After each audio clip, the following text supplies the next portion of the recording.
Hello guys, last lecture में हम lac operon के बारे में डिस्कस कर चुके हैं बेसिक डिटेल्स। लैक का मीनिंग मैंने कल आपको बताया था लैक्टोज। ओपेरॉन का मतलब होता है segment of gene which can be transcribed. तो लैक ओपेरॉन के मीनिंग से तो आपको क्लियर होगा ही, और अगर किसी ने लास्ट लेक्चर नहीं देखा है तो मैं रिकमेंड करूंगी कि पहले आप वो लास्ट वाला लेक्चर देखें, उसके बाद ही कंटिन्यूटी में ये सेकंड लेक्चर आप देखेंगे, तभी आप इजीली अंडरस्टैंड कर पाएंगे। आज हम लैक ओपेरॉन से रिलेटेड कुछ केस स्टडीज को अंडरस्टैंड करेंगे।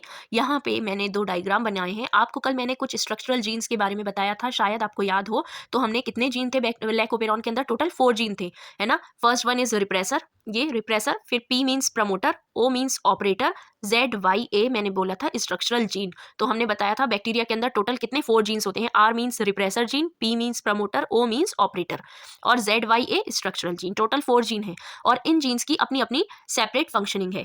आर का मीनिंग मैंने बताया था रिप्रेसर। रिप्रेसर का मीनिंग क्या होता है? किसी चीज को रोकने वाला। तो रिप्रेसर जीन, जैसे कि जीन क्या होता है? डीएनए का पार्ट होता है। रिप्रेसर जीन क्या बनाएगा? Repressor RNA. ये रिप्रेसर आरएनए फिर क्या बनाएगा? आरएनए से हमें पता है प्रोटीन बनती है, तो रिप्रेसर आरएनए से क्या बनेगी? Repressor protein. ये रिप्रेसर प्रोटीन जाकर किससे बाइंड कर जाएगी? ऑपरेटर से। ऑपरेटर और रिप्रेसर प्रोटीन दोनों का एक कॉम्प्लेक्स बन जाएगा, जिसे हम क्या कहते हैं? Operator repressor complex. ये ऑपरेटर रिप्रेसर कॉम्प्लेक्स जब बन जाएगा तो ये जो स्ट्रक्चरल जीन जेड वाई ए है, इनका ट्रांसक्रिप्शन रुक जाएगा। क्यों? क्योंकि जब प्रमोटर रीजन है, यहाँ पे प्रमोटर रीजन आप देख रहे हैं पी, यहाँ पे मान लो आरएनए पॉलीमरेज आकर बाइंड करता है। आरएनए पॉलीमरेज हमें पता है, पॉलीमरेज का मतलब होता है किसी चीज को बढ़ाना, चेन को बढ़ाना। जैसे डीएनए होता है, तो डीएनए से अगर हमें डीएनए बनाना होता है तो हम यूज करते हैं डीएनए पॉलीमरेज, लेकिन हमें आरएनए बनाना है तो हम क्या यूज करेंगे? RNA polymerase. ये आरएनए पॉलीमरेज आकर बाइंड करता है किससे? प्रमोटर रीजन से। लेकिन ये आरएनए पॉलीमरेज आगे मूव नहीं कर पाता, क्योंकि इसका रास्ता किसने रोक रखा है? ये रिप्रेसर प्रोटीन है। रिप्रेसर प्रोटीन जाकर बाइंड कर गई है ऑपरेटर रीजन से, ऑपरेटर रिप्रेसर कॉम्प्लेक्स। ये ऑपरेटर रिप्रेसर कॉम्प्लेक्स जो है ये आरएनए, ये दूसरी मैंने, ये तो प्रमोटर रीजन है, प्रमोटर रीजन पे ये क्या है? पॉलीमरेज पॉल, ठीक है। पॉल कौन सा? RNA. RNA pol, RNA pol ने इसका रास्ता रोक दिया है। अब ये आरएनए पॉल यहाँ बाइंड तो है किससे? पी यानी कि प्रमोटर रीजन से आरएनए पॉल बाइंड है, लेकिन यहाँ ये आरएनए पॉल आगे मूव नहीं कर पाएगा, क्योंकि जैसे ही ये आगे बढ़ेगा तो यहाँ देखेगा एक कॉम्प्लेक्स बना हुआ ऑपरेटर रिप्रेसर कॉम्प्लेक्स, जिसकी वजह से ये आगे नहीं बढ़ पाएगा। और जब ये आगे नहीं बढ़ेगा तो फिर आगे जो स्ट्रक्चरल जीन है जेड वाई ए, उनको कैसे ट्रांसक्राइब करेगा? क्योंकि हमें क्या बनाना है? ये डीएनए है ना, डीएनए जेड वाई ए, इस डीएनए से ही हमें क्या बनाना है? आरएनए। लेकिन जब यहाँ पे रास्ता ही क्लियर नहीं है तो पॉलीमरेज आगे जाके क्या करेगा? कैसे बनाएगा वो प्रोटीन? ठीक है, तो ना आरएनए बनेगा और ना ही प्रोटीन बनेगी, क्योंकि रास्ता किसने रोक लिया है? रिप्रेसर प्रोटीन ने। ऑपरेटर पे जाके बाइंड हो गई है वो। तो ये आपने केस 1 अभी समझा, जब क्या है? मीडियम में ग्लूकोज प्रेजेंट है लेकिन लैक्टोज एब्सेंट है। ग्लूकोज इजीली बैक्टीरिया ले लेगा, खिचड़ी घर में इजीली हम खा सकते हैं, है ना, उसको हमें वो इजीली डाइजेस्ट हो सकती है। लेकिन कुछ हैवी खा लेंगे, उसको डाइजेस्ट करने में ज्यादा प्रॉब्लम होती है। तो जब इजीली एब्जॉर्बेबल फॉर्म है, ग्लूकोज है, तो बैक्टीरिया क्या करेगा? इजीली ग्लूकोज डाइजेस्ट कर सकता है। तो उसे लैक्टोज अगर होगा भी तब भी वो नहीं लेगा, और अगर ग्लूकोज लैक्टोज एब्सेंट है तब भी। तो ये दो सिनेरियो आपको ध्यान रखना है अभी। तो यहाँ पे क्या है? केस 1 में ग्लूकोज जब प्रेजेंट है, बैक्टीरिया ने लैक्टोज नहीं लिया, या फिर मीडियम में लैक्टोज एब्सेंट भी हो सकता है, ठीक है। तब उस टाइम क्या करेगा? Then regulatory gene make repressor protein. R वाला जीन क्या है? Regulatory gene. ये क्या बनाता है? रिप्रेसर प्रोटीन बनाता है। आरएनए बना, आरएनए से रिप्रेसर प्रोटीन। आर का मीनिंग रेगुलेटरी जीन, ठीक है। रेगुलेटरी जीन भी कहते हैं, या रिप्रेसर प्रोटीन बनाएगा। मेक रिप्रेसर प्रोटीन, ये make repressor protein which bind on operator. ये ऑपरेटर ओ वाला रीजन है। And stop transcription and translation. Transcription तो आपको पता है आरएनए बनना, इस वाले केस में आप देख रहे हैं ट्रांसक्रिप्शन भी हो रहा है, और यहाँ पे स्ट्रक्चरल जीन से आरएनए बन रहा है और आरएनए से प्रोटीन भी। तो जब ट्रांसक्रिप्शन और ट्रांसलेशन स्टॉप हो रहा है, रुका हुआ है, इसमें ट्रांसक्रिप्शन ट्रांसलेशन होगा, वो अभी हम डिस्कस करेंगे। पहले आपको ये ध्यान रखना है कि ये वाले केस में ट्रांसक्रिप्शन ट्रांसलेशन नहीं होगा, क्योंकि रास्ता किसने रोक रखा है? ऑपरेटर का। रास्ते पे रिप्रेसर प्रोटीन बाइंड हो गई है, जिससे आरएनए पॉलीमरेज आगे मूव नहीं कर रहा है। जबकि ये दूसरा क्या है? Second case. Based on second के 2 केसेस है। फर्स्ट केस हमने डिस्कस कर लिया, जब मीडियम में लैक्टोज प्रेजेंट है, लैक्टोज एब्सेंट है, ग्लूकोज प्रेजेंट है।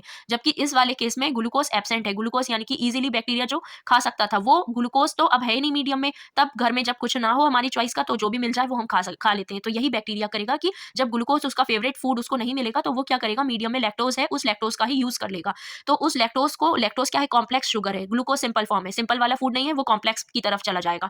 तो उस कॉम्प्लेक्स को पहले वो सिंपल फॉर्म में फिर तोड़ेगा बाद में जब खाएगा, तो वो क्या करेगा? लैक्टोज को फिर ग्लूकोज और सुक्रोज में तोड़ेगा, ठीक है। तो यहाँ पे आप ये केस देख सकते हैं, रिप्रेसर है, रिप्रेसर ने रिप्रेसर आरएनए बनाया। ये पूरा जो आप ब्लैक कलर में देख रहे हैं जिसपे RPOZY है, ये पूरा क्या है, डीएनए है। इससे कोई भी पार्ट ट्रांसक्राइब होगा तो वो क्या बनाता है, आरएनए बनता है। तो रिप्रेसर रीजन, आर रीजन यानी कि रेगुलेटरी जीन का जो है, रेगुलेटरी जीन ने क्या बनाया, आरएनए। आरएनए से क्या बनेगी, प्रोटीन। ये जो पिंक कलर में आप देख रहे हैं, पिंक कलर में ये प्रोटीन है। लेकिन ये प्रोटीन, रिप्रेसर प्रोटीन जैसे यहाँ ऑपरेटर से जाकर इजीली बाइंड कर गई थी, यहाँ मैंने ग्रीन कलर से आपको शो करा है, लेकिन यहाँ पे पिंक कलर से, तो कंफ्यूज नहीं होना है। तो यहाँ पे ये रेगुलेटरी प्रोटीन ऑपरेटर से जाकर बाइंड नहीं होगी। क्यों? क्योंकि रिप्रेसर प्रोटीन, रेगुलेटरी प्रोटीन या repressor protein not bind on operator. Why? क्योंकि यहाँ पे क्या है, यहाँ पे ऑपरेटर रीजन पे बाइंड होने से किसने रोक दिया है, क्योंकि बैक्टीरिया को क्या चाहिए, ग्लूकोज। वो जिस मीडियम में है जहां पे उसे खाने के लिए क्या दिया गया है, लैक्टोज। तो वही लैक्टोज, थोड़ा सा लैक्टोज आके किससे बाइंड कर जाता है, रिप्रेसर प्रोटीन से। यहाँ रिप्रेसर प्रोटीन पे आप देख रहे हैं कुछ नहीं बाइंड है, लेकिन यहाँ पे लैक्टोज बाइंड हो जाता है, जिसकी वजह से ये रिप्रेसर प्रोटीन के स्ट्रक्चर में कुछ चेंज आ जाता है और ये ऑपरेटर से जाकर बाइंड नहीं कर पाता। तो ऑपरेटर ही तो रास्ता रोक रहा था, किसका, आरएनए पॉलीमरेज का, है ना।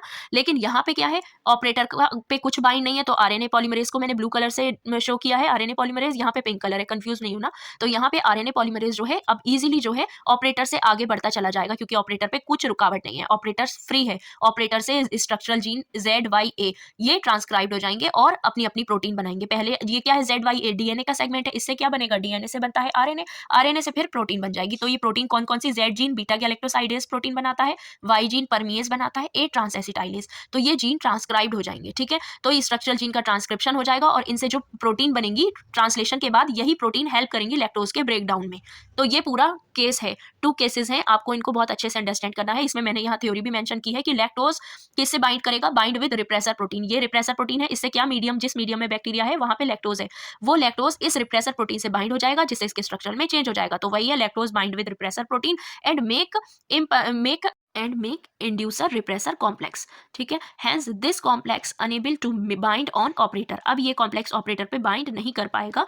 ऑपरेटर जीन अब एक्टिव है क्योंकि वो फ्री है, ऑपरेटर जीन कोई भी प्रोटीन वहां पर आकर बाइंड नहीं की है, तो ऑपरेटर जीन फ्री है और hence structural genes are transcribed. अब ये जो स्ट्रक्चरल जीन ZYA हैं, ये ट्रांसक्राइब्ड हो जाएंगे और लैक्टोज के ब्रेकडाउन में हेल्प करेंगे, क्योंकि बीटा गैलेक्टोसाइडेज मेन एंजाइम है जो लैक्टोज के ब्रेकडाउन को प्रमोट करेगा, जबकि परमीएज परमिशन देगा, एंट्री करवाएगा लैक्टोज की बैक्टीरिया की बॉडी में। ट्रांसएसिटाइलेज कुछ ट्रांसएस्टेरिफिकेशन रिएक्शंस में हेल्प करेंगी। आई होप मैं यहाँ आपको क्लियर रही होंगी लैकोपेरॉन में। अगर आपको अभी भी कोई डाउट है तो आप कमेंट सेक्शन में डिस्कस कर सकते हैं। Thank you.